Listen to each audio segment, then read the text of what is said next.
So we're going to make some oatcakes today. One of my favorites. Just a slightly sweet cookie. Great for coffee or tea. Good to share with your pup friend. Look, there's a little twiggy. Okay, follow along. Here are my dry ingredients in my bowl. I've got my oats, my flour, my baking soda, a little bit of sugar. I'm going to do half sugar and half maple syrup. This is going to result in a bit softer of a cookie, not quite as much of a crunch because the sugar won't caramelize quite as much. Well, it still will, but not as much because I'll add a liquid sweetener. But still, I think they'll turn out just fine. And what else do I have in here? Yeah, my flour, oats, a little bit of salt, baking soda, and yeah, a little sugar. So I'm going to add in my vanilla in a little bit, some cold butter, salted butter as well. If you have unsalted, that's fine too. Just hold back a little bit of salt if you are going to use salted butter as well. And then I'm going to roll these out. You could also do cranberries in here. Do some chocolate chips in here too. I'm going to drizzle or dip these in chocolate chip after, or in chocolate. Alright, so we need 3/4 of a cup of butter. So you remember all of your different measurements on your labels of your butter. So I can either cut it, here's 1/4, 2/4, 3/4. So I could use this and over, or I could just kind of eye and use 3/4 of this, 1 cup. I'm going to cut right in between here and use this, and I'm going to blend that in with my fingers or a pastry cutter. Alright, so if you want the blending to go a bit smoother, you might want to cut up your butter or cube it first and then use your pastry cutter, or you can use your hands, crumble that in till it is a little bead sized pieces, or you can use 2 forks or 2 knives. So it's not going to stick together completely, but it will start to form a bit of a ball. So you're going to add in your cold water so that it doesn't melt your butter, and you're going to add in your vanilla, and at this point I'm also going to add in my maple syrup because that will blend in better with the rest of the liquids. Alright, this is what the dough looks like. It's starting to pull away from the bowl and form a bit of a ball. Once I've mixed in my cold water, my maple syrup, and my vanilla. So ready to roll this out. You can use either some loose oats on your counter or a lightly floured countertop.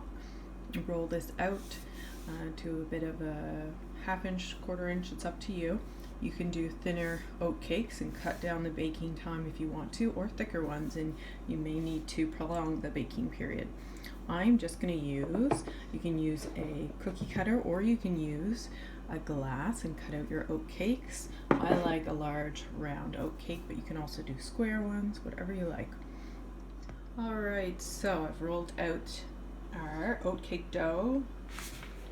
Thinner, I want to get some thin oat cakes and not too big of a meal when I eat one, so it's definitely a good 1/4 inch or a little less, and I'm going to cut these guys out. You guys know you can use a little flour too in between to cut those if they stick. Pressing hard and twisting, and then just pop that onto you. You don't need to grease your baking sheet, but you can if you want to. You can put parchment on there if you want. This is my very well loved rustic sheet pan. Had for many years. So go along and cut those. You don't want to, of course, cut them all over the place. You want to keep them close to each other so you can get a bunch of them cut out, and then put your dough back together maybe once more and see if you can get another couple cookies. But you don't want to keep working your dough or it will get too tough and dry. Okay, there are our dozen oat cakers. We're going to bake those, and then I'm going to melt some chocolate and either drizzle or dip them. We'll see. I'm going to bake those in the oven at 350 for 15 to 20 minutes. Because I've made these a little thinner, I'm probably going to start checking them at 10 minutes, and they may be finished closer to 12 minutes or so. Looking just for a light golden color around the edge. Okay, our oat cakes are out. If you see some that are larger, it's perhaps because I pressed on them after I cut them out because they got misshapen when I cut them. Anyway, so we've got a light golden color. They are kind of soft when I press on them. Again, use full dry sugar, white sugar, if you want more of a snap. And over here we've got our chocolate that we're going to melt using a double boiler. So I've just got an inch or so of water in there, and I'm going to do this at a low temperature, not let it boil, and stir as it melts. So you don't want your water to boil.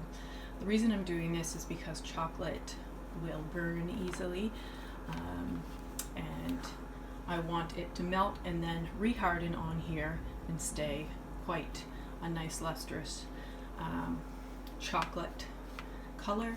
If I do overcook it, it will whiten because I've over-tempered it if I've overcooked the chocolate once it dries on here.